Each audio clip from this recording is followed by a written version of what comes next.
সম্প্রতি বাংলাদেশ সফরে এসেছিলেন পাকিস্তান গোয়েন্দা সংস্থা আইএসআই। প্রধান ঢাকায় এই খবরটিকে ফেক নিউজ বলে দাবি করেছেন বাংলাদেশ। এদিকে নামি দামি সংবাদপত্রে এই সংবাদপত্র ছাপানো হয়েছিল। এবং তার থেকে বড় কথা হচ্ছে এই যে পাকিস্তানি গোয়েন্দা সংস্থা যে ভিজিট করেছিল, এর পিছনে কারণ কি ছিল?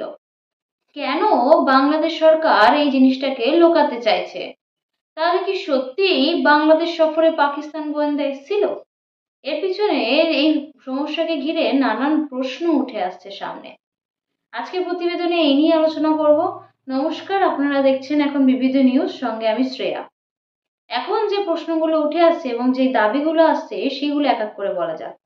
আইএসআই প্রধান লেফটেন্যান্ট জেনারেল আসিম মালিক বাংলাদেশের সফরটি আর কি কয়েক দশকের মধ্যে পাকিস্তান গোয়েন্দা প্রধানের এই যে ঢাকায় আসার সফর, সেটা স্বাভাবিকভাবে নাকি ভারত পূর্ব ও উত্তর পূর্ব মানে ভারতের সীমান্তের নিরাপত্তার দিকে উদ্বেগ বাড়িয়েছে স্বাভাবিকভাবে। এবং মালিকের যে সফর হয়েছে তার ফলে পাকিস্তান বা এর মধ্যে যে গোয়েন্দা তত্ত্ব বা জানা গেছে ইতিমধ্যেই বা লক্ষ্য করা যে গেছে, যে কথিত আর কি যে কথাগুলো সামনে এসছে, যে ভারতের যে সীমান্তে নাশকতামূলক যে কার্যকলাপগুলি করা হবে সুবিধার্থে, সেগুলো পিছনে যে একটা প্রচেষ্টা চালাচ্ছে পাকিস্তান সরকার, সেই নিয়ে যে বক্তব্য সামনে এসছে, স্বাভাবিকভাবেই ভারতের নিরাপত্তার দিকে উদ্বেগ বাড়িয়েছে সেটি।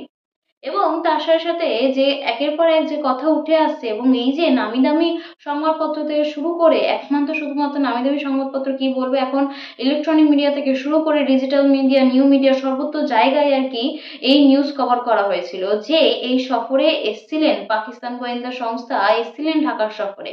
কিন্তু এই খবরটিকে পুরোপুরি ফেক বলা হয়েছে বাংলাদেশের তরফ থেকে। এবার বলি যে বাংলাদেশের তরফ থেকে যে ফেক বলা হয়েছে নিউজ একের পর এক, সেই সেইটা আগে পরিষ্কার করে দিই। যে Dhaka news channel CA press wings আর কি যেটা বলেছেন যে এটি সম্পূর্ণ রুমার ছড়ানো হচ্ছে, এরকম কোনো ঘটনা ঘটেনি বলেই জানিয়েছে সিএ প্রেস উইংস।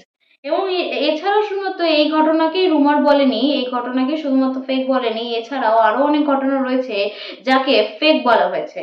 যেটি ইন্ডিয়ান টাইমস আর কি প্রকাশিত হয়েছে, সেই ঘটনাটা হচ্ছে যে পাকিস্তান আর্মি টিম আর কি মানে জানা যাচ্ছে যে বাংলাদেশের রংপুরে আর কি রয়েছে, যেটা জানা যাচ্ছে ইন্ডিয়ান টাইমস থেকে, সেটাও সম্পূর্ণভাবে ফেক জানানো হয়েছে, সেটাও নাকি সম্পূর্ণ রুমার হিসেবে জানানো হয়েছে।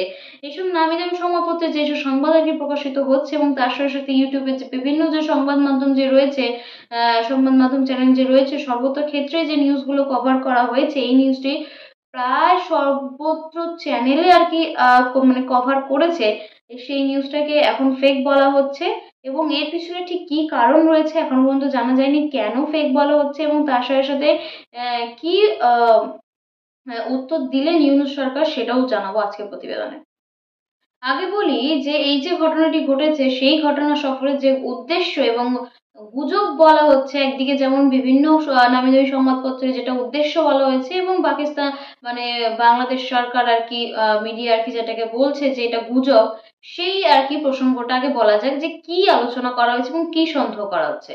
পাকিস্তান এবং বাংলাদেশ দু দেশের মধ্যে এই ধরনের কোনো গোপন আলোচনা নিয়ে যে আন্তর্জাতিক সংবাদ মাধ্যমে যে গভীর একটা বিশ্লেষণ করা হয়েছে, কিছু প্রতিবেদন যেটা নিয়ে দাবি করছে যে পাকিস্তান বাংলাদেশের মাধ্যমে ভারতকে চাপে রাখতে চাইছে, এবং বিশেষ করে যে দিকটা বলা হচ্ছে প্রত্যেকটা সংবাদ মাধ্যমে, যে শিলিগুড়ি করিডোর নিয়ে আলোচনা করতে চাইছে। শিলিগুড়ি করিডোর ভারতের জন্য একটি অত্যন্ত কৌশলগত গুরুত্বপূর্ণ স্থান, এবং পাকিস্তান সম্ভবত এই করিডোরের উপর নিজেদের প্রভাব বিস্তার করার চেষ্টা করছে।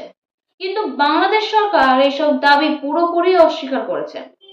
এবং এরপরে যেটা জানা যাচ্ছে যে বাংলাদেশ সরকার এবং জনগণের যে প্রতিক্রিয়া দিয়েছে এই যে ইস্যুকে কেন্দ্র করে, বলেছে যে বাংলাদেশ সরকার সফরের সঠিক উদ্দেশ্য জানিয়ে বলেছে এটি কোনো গোপন আলোচনা ছিল না। সরকার দাবি করেছে যে পাকিস্তান থেকে আসা প্রতিনিধি দলটি আসলে নিরাপত্তা সহযোগিতা নিয়ে আলোচনা করেছে, কিন্তু সেটা সীমিত আকারে ছিল। বাংলাদেশের জনগণ এখন রাজনৈতিক নেতারা একে গুজব হিসেবে উড়িয়ে দিয়েছে, এবং বলেছেন যে বাংলাদেশ কখনোই পাকিস্তানের সঙ্গে এমন কোনো সুরাহার দিকে এগোবেন না। যেটা জানা যাচ্ছে যে সব থেকে বেশি যে ক্রুশিয়াল দিকটা, যে এই যে বৈঠকটি হয়েছে, এই যে পাকিস্তান গবেষকরা যে এসেছিলেন ঢাকাতে যেটা জানা যাচ্ছে যে সব থেকে বেশি নজর হচ্ছে এই শিলিগুড়ি করিডোরে পাকিস্তান চাইছে প্রভাব বিস্তার করছে, মানে প্রভাব বিস্তার করতে আর কি চাইছে। যেই জিনিসটা আর কি প্রায় মানে সমস্ত মিডিয়া মাধ্যমে আর কি যেটা উল্লেখ করা হয়েছে, বিশেষ করে যে শিলিগুড়ি করিডোরে চোখ রাখছে পাকিস্তান, সেখানে প্রভাব বিস্তার করতে চাইছে পাকিস্তান। সেটা নিয়ে মন্তব্য করেছে ভারত সরকার যে তারা অবশ্যই সেই জিনিসটা যবে থেকেই আর কি তাদের মানে তারা শুনেছেন আর কি, তবে থেকেই তাদের নজরদারি আরো বাড়িয়ে দিয়েছে এবং সেই দিকে তাদের নজর সব থেকে বেশি বেশি রয়েছে, যাতে কোনো রকম আঘাত না আসতে পারে। এবং এই যে ঘটনাটি যে ঘটেছে, যে ঘটনাটি আর কি গুজব বলা হচ্ছে, ফেক নিউজ বলা হচ্ছে বাংলাদেশের তরফ থেকে, এবং যেগুলো নামি দামি সংবাদপত্রে আর কি প্রকাশ করা হয়েছে, এই নিয়ে একের পর এক আর কি ঘটনা উঠেই আসছে। এবং যার সাথে সাথে যে ঘটনাটাও আর কি উঠে আসে যে ইন্ডিয়ান টাইমসে যেটা বলা হয়েছে আর কি, ইউএসএ আর কি পুত্র রয়েছে ইউনূস সরকারের, যিনি বাংলাদেশের প্রধান উপদেষ্টা, ইউনূসের পুত্র রয়েছে এবং তাকে স্বাভাবিকভাবে একটা সমস্যার সম্মুখীন হতে হচ্ছে, যেটাও আর কি পরিষ্কারভাবে জানা যায়নি এখন পর্যন্ত, মানে পরিষ্কারভাবে সেরকম কিছু একটা বলা হয়নি। তবে ওভারঅল যেটা বলা হয়েছে যে তাকে সমস্যার মুখে পড়তে হচ্ছে সাধারণত সেই আর কি ইউনুসের যে কার্যক্রম আর কি, মানে যার কারণে আর কি যে মাইক্রো ফিন্যান্স গাই হিসেবে আর কি এখন যেটা পরিচিতি লাভ করেছে আর কি ইউনুস, আহ, যে টাকা দিয়ে যে আহ, মানে ট্রাম্পকে আর কি পদ থেকে সরানোর চেষ্টা করেছিল ইউনুস, সেই বিষয়ে নাকি যেহেতু রয়েছে আমেরিকায় ইউনুসের মেয়ে, এবং তাকে নাকি সমস্যা সম্মুখীন হতে হচ্ছে বলেই জানা যাচ্ছে পত্রিকার মাধ্যমে, এবং যার মাধ্যমে ইউনুস এই নিয়ে বক্তব্য রেখেছেন, সেই বক্তব্যটাই এখন আপনাদের সামনে তুলে ধরবো। এবার আসি প্রফেসর ইউনুস কি বললেন। প্রফেসর ইউনুস বলছেন যে এতদিন যে রিপোর্টগুলো প্রকাশ হয়েছে তার বিরুদ্ধে সবই মিথ্যা। প্রফেসর ইউনুস বলছেন যে হিলারি ক্লিন্টন ফাউন্ডেশনকে কোনো অর্থ দান করেননি তিনি এমনই পোস্ট করে দাবি করলেন। এবং ক্লিন্টনের সাথে তার বন্ধুত্ব রয়েছে, তার মেয়ে মলিকা ইউনুসকে আর কি উপকৃত করেননি। এবং যেটা আরো বলছেন যে তিনি কখনো জো বাইডেনের প্রশাসনে কোনো পদে ছিলেন না, অর্থাৎ তার কন্যা কোনোদিনই কোনো পদে আর কি ছিলেন না, এমনই তিনি বিবৃতিতে জানান।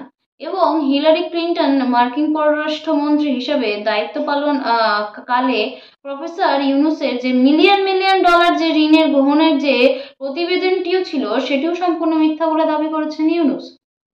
এবং তার সাথে সাথে যেটা বলছেন যে পদ্মা সেতু প্রকল্পের জন্য কোনো ঋণ চুক্তি বাতিলের আর কি বিশ্ব ব্যাংকের সিদ্ধান্তেও যেটা আর কি অধ্যাপক ইউনুস কোনো ভূমিকা রাখেননি, এমনই বিবৃতিতে তিনি বলছেন। এবং তার সাথে সাথে যেটা আরো জানা যাচ্ছে যে যে আর্মি সদস্যগণরা আছে, যে আর্মি সদস্যগণ কিছু রয়েছেন আর কি ইউনুসের পক্ষে, এবং কিছু জন রয়েছে আর কি আওয়ামী লীগের সঙ্গে, এবং এই দুজনের ভাগে আর কি রীতিমতো হিমশিম খাচ্ছে ইউনুস সরকার। এবং তার সাথে সাথে যেটা জানা যাচ্ছে যে পরবর্তীকালে যে কি মোড় নেবে বাংলাদেশ সরকার, কারণ একের পর এক যে প্রতিবেদন সামনে আসছে এবং সবকিছুই মিথ্যা বলে চালাচ্ছেন, কিছুই সত্যি নয়। এবং তার সাথে সাথে যে একের পর এক ঘটনা ঘটছে বাংলাদেশে, পরবর্তীকালে কি হবে সেটা তো সময় বলবে। আজকের প্রতিবেদন এইটুকুই। যদি আপনাদের কোনো মন্তব্য থেকে থাকে নিশ্চয়ই জানাবেন।